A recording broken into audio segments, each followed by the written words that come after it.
thank you very much indeed. It's a great joy to be here. And I'm looking forward very much to continuing contact with you all. Please forgive me, I didn't take in many of the names as we went round just now, so I'll probably ask you, and I'm afraid, ask you more than once. But if you will bear with that, I hope we can get to know each other a little over this time together. I'm very sorry that I'm only going to be here on this occasion for this few days this week. I can't be here next week because I was already committed to the Akrofi Kristalla Institute that Professor Shaw has mentioned in Ghana.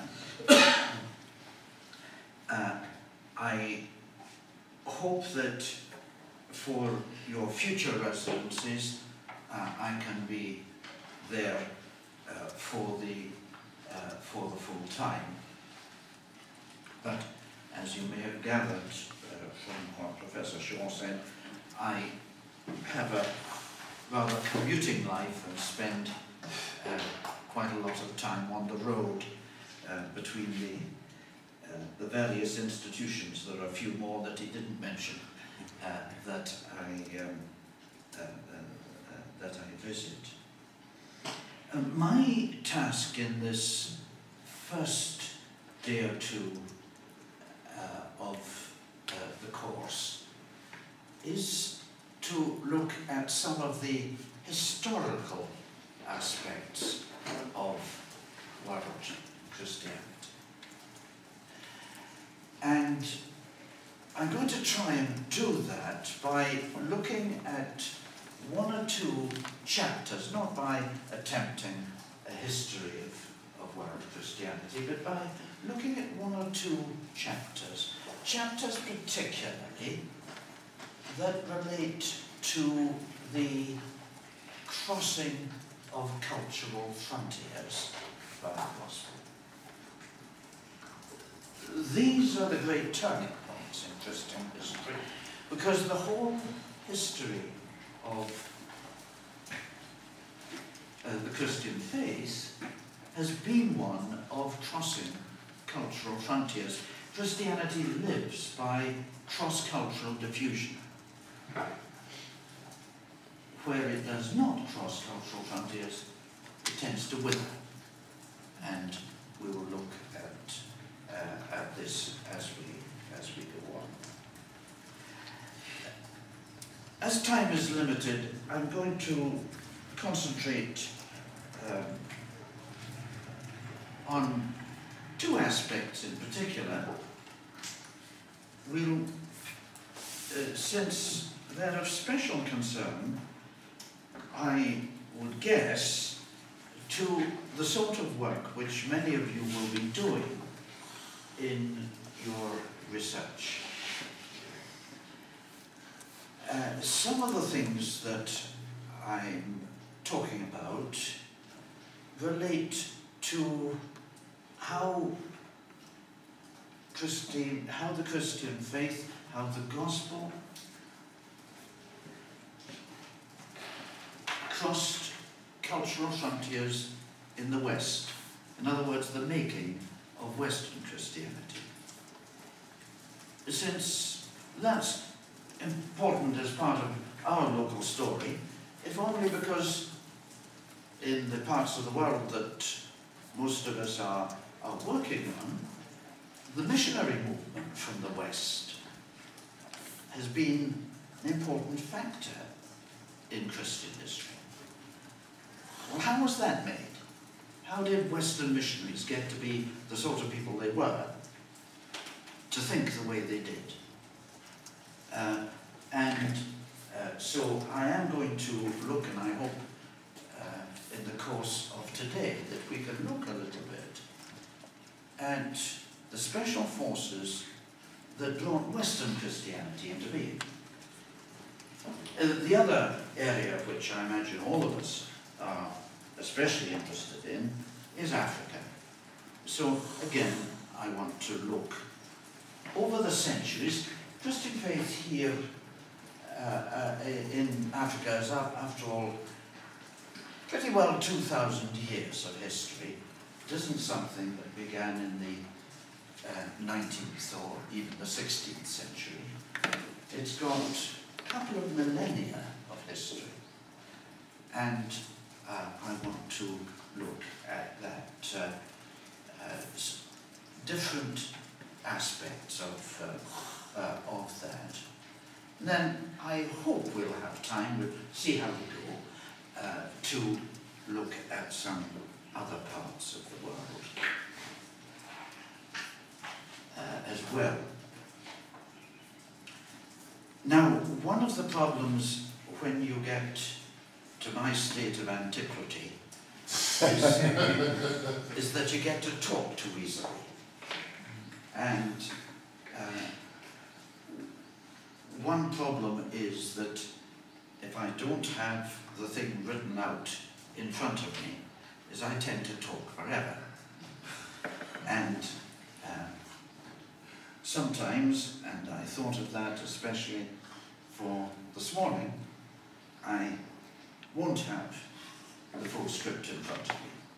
So it's very important from your own point of view that you stop me from time to time, if it's only to catch up and get your breath.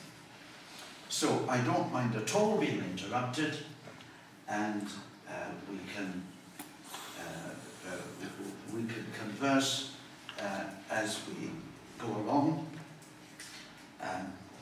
Otherwise, you'll have to wait for me to make the stop, and I'll try and do that anyway, so we have time for conversation at the end. But I'll give you that warning that I'm sometimes like a bus that passes several good stops. Let's begin with the first cultural frontier that the gospel crosses. And I think it's worth spending a bit of time on this one. It's a topic on which you know all the sources because they're there in the New Testament. But it's one that sets a pattern and that tells us quite a bit about the gospel itself, I think. And I just would like to invite you for a time to think of the earliest church of all. The mother church of us all was located in Jerusalem. We meet it in the book of Acts, and especially in those first 7 chapters. Some of the later chapters give insights into it too.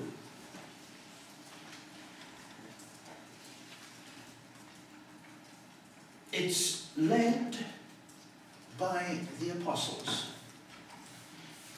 who have, after all, been trained by Jesus himself over a substantial period of time.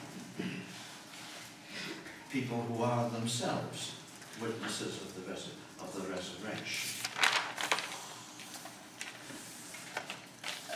We gather, as the book goes on, that the person who's recognized as the leader of the Jerusalem church is James, the brother of Jesus, brought up in the same household. Not one of the 12, and as we gather from the Gospels, at one time not a believer in his brother. but clearly recognized as the president of the Jerusalem church by the time we get to chapter 15.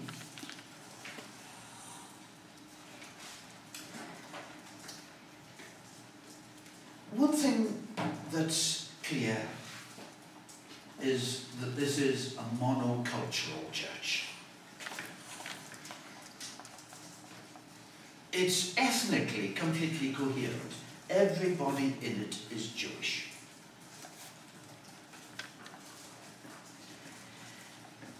There are cultural variations. After all, Jews were not culturally uniform. In particular, there were differences between those whose roots lay in Palestine and those whose roots lay in the dispersion, who lived in the Gentile world with Gentile neighbors, who had therefore to speak Greek, and perhaps spoke Greek more readily than Palestine Aramaic. Perhaps were more ready to read the scriptures in Greek than they were to read them in the original Hebrew, but nonetheless Jewish, very aware of the difference of Israel from all other nations. If you want to get an idea of what that difference was like, go to Peter's vision in that early section of Acts, where he's invited, he's being prepared for the meeting with Cornelius. Cornelius is a Gentile. He's not a pagan. Cornelius is a God-fearing Gentile who has doubtless been in contact with the synagogue for a good while, recognizes the Lord as the God of heaven, as the only God. And yet, the thought of going to this person's house is a desperately difficult thing for Peter. It's likely to be defiling. Remember what the vision is about, when the sheet comes down from heaven and it's full of creeping things, insects, reptiles, and the vision is, get out, Peter, you eat that. And Peter's revolted at the thought of eating it. In other words, going to a Gentile's house, sitting at his table, staying there, is going to be like eating creepy crawly things, defiling. Just your soul revolts at it. Peter has to be dragged kicking and screaming into close contact